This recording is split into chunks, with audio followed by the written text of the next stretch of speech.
Hi friends, मी आहे शीतल क्षीरसागर आणि आपण बघत आहोत टॉक विथ चार्ट्स.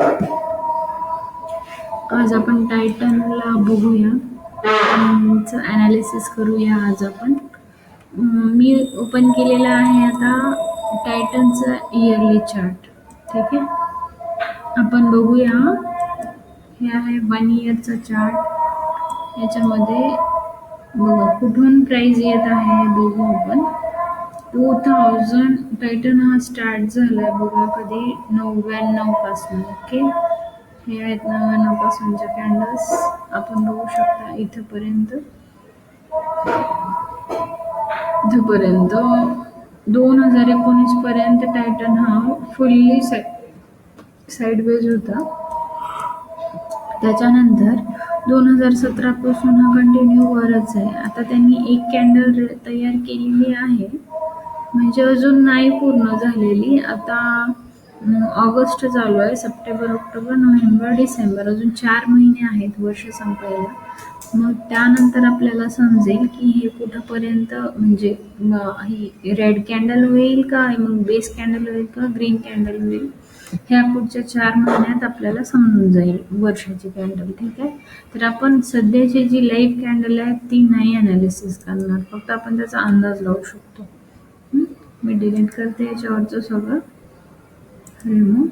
ठीक आहे, आता नेक्स्ट आपल्याला करायचंय बॉक्स घेऊया आपण एक, करूया मार्किंग डिमांड झोनला.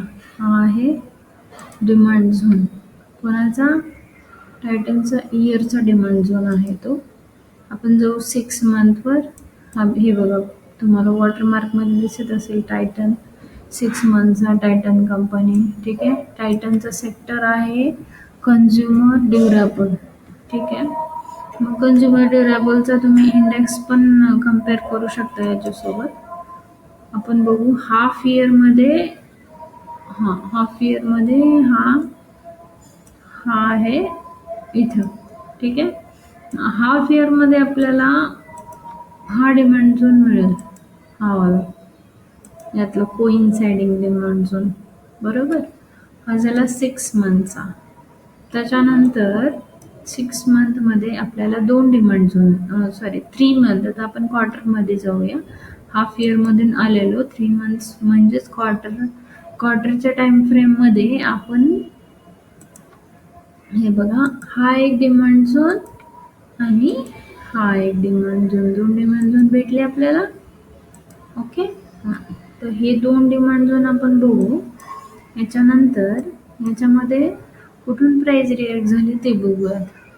हे बघा, प्राइस इथून वर गेली, इथं बेस कॅन्डल बनवली, ग्रीन कॅन्डल तयार झाली, इथं एक बेस कॅन्डल बनली, रॅली बेस ड्रॉप बनला. रॅली बेस ड्रॉप मध्ये प्राइस डिमांड झोन मध्ये आली क्वार्टरच्या, आणि आता इथून चालतीये ही प्राइस. ठीक आहे, इथून याचा सप्लाय झोन हा आहे. आपण सप्लायला रेड मार्किंग करूया. रेड मार्किंग मध्ये हा झाला सप्लाय झोन. सप्लाय झोन मध्ये प्राइस अजून गेलेली नाहीये, म्हणजे याचा अर्थ आपण इथं एंट्री करू शकतो. मग क्वार्टर मधून आता आपण जाणार मंथ मध्ये. मंथ मध्ये प्राइस बघा कशी आहे. हा बघा, हा कोइन्साइडिंग कोणता आहे आपला, क्वार्टरचा. ठीक आहे, क्वार्टरचा कोइन्साइडिंग आहे. इथून प्राइस गेली वर, हा पूर्ण एरिया, हा जो गॅप आहे ना छोटासा, इथं टेस्ट झाली 2 टाइम्स प्राइस, आणि आता सध्या रेड कॅन्डल तयार करतीये मंथ मध्ये. तर जेव्हा प्राइस डिमांड मधून निघते त्यावेळेस ती सप्लायला जाऊनच मग खाली येते, आदनामध्ये राहत नाही. त्याच्यामुळे आपण काय करणार आता याला, हा बघा, ह्याला 20 mA चा सपोर्ट सुद्धा आहे मंथ मध्ये. ठीक आहे, मंथ मध्ये आपण खालून जर पाहिलं तर हा एक इयरचा डिमांड होता आणि हा एक इयरचा डिमांड झोन होता. ठीक आहे, सॉरी, हा जो डिमांड झोन होता ना, हा इयरचा डिमांड झोन. बघा, मी नाव टाकते, तुम्हाला लक्षात येईल.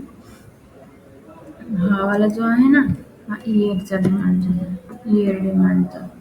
आपण इथे नाव टाकूया. ठीक आहे, कलर चेंज करूया का. ओके, वेट, हे बघा, हा जो आहे ना, हा इयरचा डिमांड झोनला आपण देऊया कोणता, ग्रे कलर देऊया. ठीक आहे, ठीक आहे. इयरच्या डिमांड झोनला आपण ग्रे कलर देऊया. हाफ इयरचा डिमांड कोणता आहे, हा आहे. तर हाफ इयरचा डिमांड आणि इयरचा डिमांड सेमच आहे जवळपास, हाच आहे बघा. हाफ इयर आणि इयरचा डिमांड, यात हाफ आणि इयर, हाफ इयरमध्ये आणि इयरच्या कोइन्साइडिंग लेवलमध्ये हा एकच आहे क्वार्टरचा डिमांड झोन. कोणता वाला, हा क्वार्टरचा जो आहे ना, हा वाला डिमांड झोन. ठीक आहे, हे बघा, ही जी प्राइस आहे ना, ही बघा प्राइस, ही आहे इयरची. इयरला आपण ग्रे ब्लू देऊया. ठीक आहे, ब्लू दिला इयरला आणि हाफ इयरला. याच्यामध्ये क्वार्टरची प्राइस आहे बघा, एक इथं आहे. ठीक आहे, आणि एक आहे ती इथं आहे.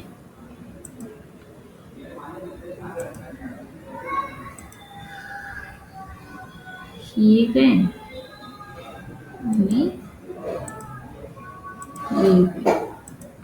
हे दोन डिमांड जे आहेत ना, हे झाले, हा आणि हा, हे दोन झाले क्वार्टरचे. जे येलो बॉक्सेस आहेत ते क्वार्टरचे झाले. आता याच्यामध्ये आपण एंट्री करूया. ही आहे मंथमध्ये, म्हणजे क्वार्टरमध्ये, मंथमध्ये कोइन्साइडिंग एरिया. हा झाला क्वार्टरचा आणि मंथचा एरिया, आणि हा पण आहे खालचा. मग आता प्राइस रिॲक्ट करते इथून, पण इथं आहेत 4 बेस कॅन्डल्स. ओके, याला आहे 20 EMA चा सपोर्ट. इथं क्वार्टर आणि मंथ दोन्ही आहेत इथं कोइन्साइडिंग एरियामध्ये. आपण घेऊया इथे quarterly demand zone and monthly demand zone. ठीक आहे, हे झालं लिहून आपलं. आपण आता याला इथे प्लेस करूया. ठीक आहे, खालचं तर काय आपण नाही मार्किंग करायची. हे बघा, इथं आली मार्किंग. आता इथला जो डिमांड झोन मला तर चांगला वाटतोय. आता सध्या प्राइस रिॲक्ट झाली आहे कुठून, मंथमध्ये बघा तुम्ही, इथून प्राइस रिॲक्ट झाली आहे. दोनदा प्राइस इथं आली, दोनदा प्राइस इथं आली, ओपन झाली, वर गेली, खाली आली, अजून एकदा इथं ओपन झाली गॅपमध्ये, मग वर जाऊन खाली आली, मग रेड कॅन्डल रेडी झाली.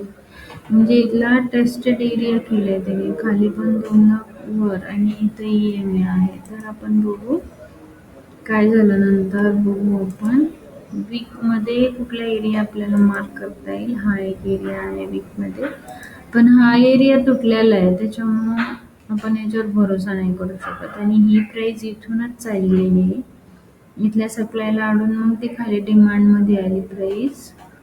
इथून चालेल का नाही डाऊट आहे थोडासा, कारण बेस्ट डिमांड झोन जो आहे ना, तो हा वाला असेल.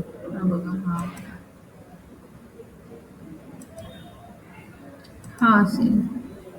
हा असेल किंवा हा पण असेल, दोन्ही. हा पण छान आहे. जर तोड तुटला तर हा नक्की चालेल. आता सध्या तरी इथून प्राइस चालली आहे, म्हणजे हा पण डिमांड चाललेला आहे. आता इथून जर प्राइस वर गेली तर ही ह्याच आपल्याला जाईल, आणि इथून अडून खाली गेली प्राइस. ठीक आहे, आपण डे मध्ये बघूया, अजून चांगलं बघता येईल आपल्याला. डे मध्ये काय आहे, डे मध्ये तर इथून चालली प्राइस, ही ह्या डिमांडमधून, डेच्या डिमांडमधून प्राइस चालली आहे. हा इथं सप्लाय झोन आहे, इथं आणणार प्राइस. मग बघू आपण. सध्या तरी तुम्हाला सांगते मी, हा सप्लाय झोन चांगला आहे, आणि बस हाच आपल्याला अडेल प्राईस आणि इथून खाली येईल. मग बघू मार्केटनुसार ठरवू की कुठे येईल प्राईस. ह्या डिमांडला येईल किंवा मग ह्या डिमांडला तोडून सुद्धा खाली येऊ शकते. कारण याला खूप साऱ्या बेस कॅन्डल्स आहेत आणि याची अचिव्हमेंट चांगली नाही आहे या डिमांडची. ठीक आहे. त्याच्यामुळे ही प्राईस खाली येऊ शकते. खाली कुठे येऊ शकेल? इथं तर नाही येणार आहे कारण इथं हा सगळा टेस्टेड एरिया. आली इथून प्राईस खाली तर ते डिरेक्टली इथंच येणार. याच लेवलला येणार ते इथे किंवा इथे. बघू आपण कशी चालते प्राईस. वर पण फुल टेस्टेड आहे सगळं. हा जर एरिया ब्रेक केला तर प्राईसला वर जायला पाहिजे. आता हे सगळं डिपेंड आहे मार्केटवर. जर मार्केट पॉझिटिव्ह राहिलं तर हा सप्लाय तोडून प्राईस वर जाऊ शकते आणि जर प्राईसनी सप्लाय तोडला नाही म्हणजे मार्केटने निफ्टी फिफ्टी बँक निफ्टी जे असतात मोठे मोठे स्टॉक्स त्यांनी जर ती प्राईस तोडली नाही, जर प्राईस खाली आली तर हा पण सप्लाय स्ट्रॉंगली वर्क करू शकतो आणि हा टायटन आहे ते खालच्या डिमांडला येऊ शकते. पण जर सध्याचा विचार केला तर ह्याला आहे किती बघा एवढं रान आहे त्याला 35 म्हणजे 3555ला प्राइस जर गेली तर तिथून थोडीशी खाली येणारच आहे. म्हणजे तुम्हाला जर टार्गेट ठेवायचं असेल समजा तुम्ही 15 मिनिटावर करताय तर आपल्याला 15 मिनिटावर जर एंट्री करायची असेल तर आपण करूया कुठे. हे बघा हा डिमांड तर चांगला आहे. हा वाला हे दोन डिमांड चांगले आहे. त्याची अचिव्हमेंट पण चांगली आहे.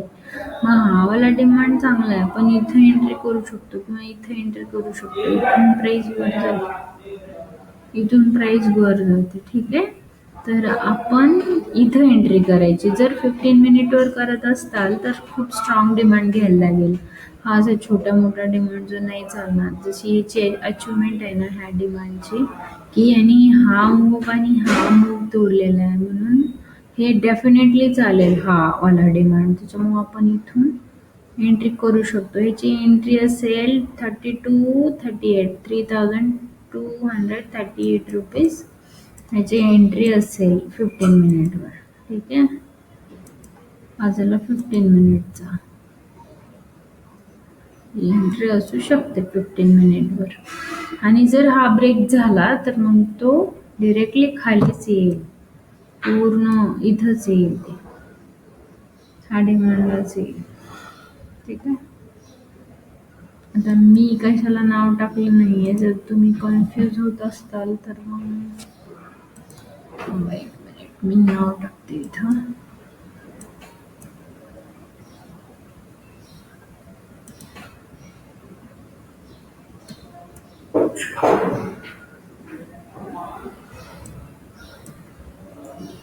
हा बघा हा व्हिडिओ तुम्हाला बघायला खूप बोर होईल कारण म्हणजे जर तुम्हाला कॅन्डल्स समजत नसतील किंवा चार्ट समजत नसेल तर तुम्हाला हा व्हिडिओ बघायला बोरच होईल. मी तुम्हाला एक लिंक देते. जर तुम्ही ते सगळे व्हिडिओज बघून इकडे आलात तर तुम्हाला अजून जास्त समजेल. ठीक आहे. आणि जर तुम्हाला हे मी जे करते डिमांड झोन कसे काय मार्किंग करते सप्लाय काय हे सगळं जर तुम्हाला माहिती पाहिजे असेल तर कमेंट बॉक्समध्ये तुम्ही मला सांगा की तुम्हाला आवडत असेल तर मी पण तुम्हाला शिकवेल की कसं असतं हे डिमांड झोन सप्लाय झोन काय असतं काय नाही सगळं. आता मी फक्त एक टायटनचं ज्यांना स्टॉक मार्केट माहिती आहे त्यांना मी फक्त चार्ट अनालिसिस ज्या लोकांना वेळ नाही मिळत की बाबा काय करायला पाहिजे कसे चार्ट किंवा कंटाळा येत असेल कोणाला टाइम मिळत नसेल तर त्यांनी थोडं 10-15 मिनिट माझ्या व्हिडिओला दिला आणि जर पाहिलं त्यांनी की कसं रिॲक्ट करतंय कुठून करतंय तर त्यांना आयडिया येऊन जाईल किंवा म्हणजे बाय करायचा की नाही करायचा हे सगळं समजून जाईल त्यांना. त्याच्यामुळे मग मी हा व्हिडिओ टाकते स्टॉक मार्केटचा म्हणजे टायटनचा चार्टचा. माझा मोठा तोच आहे की बाबा ज्यांना स्टॉक मार्केट माहिती आहे पण त्यांना ॲनालिसिस करायला टाईम नाही मिळत आहे त्यांच्यासाठी मी हा व्हिडिओ केला आहे की त्यांनी टायटन जर कोणाला घ्यायचं असेल तर त्यांनी ओपन करून बघावं किंवा ज्यांना नाही घ्यायचं असेल ज्यांना माहिती घ्यायची आहे की चार्ट्स कसं रीड करतात, काय करतात, हे ज्यांना माहिती घ्यायची आहे त्यांनी सुद्धा हा व्हिडिओ बघावा. चलो ठीक आहे. थँक्यू आणि बाय.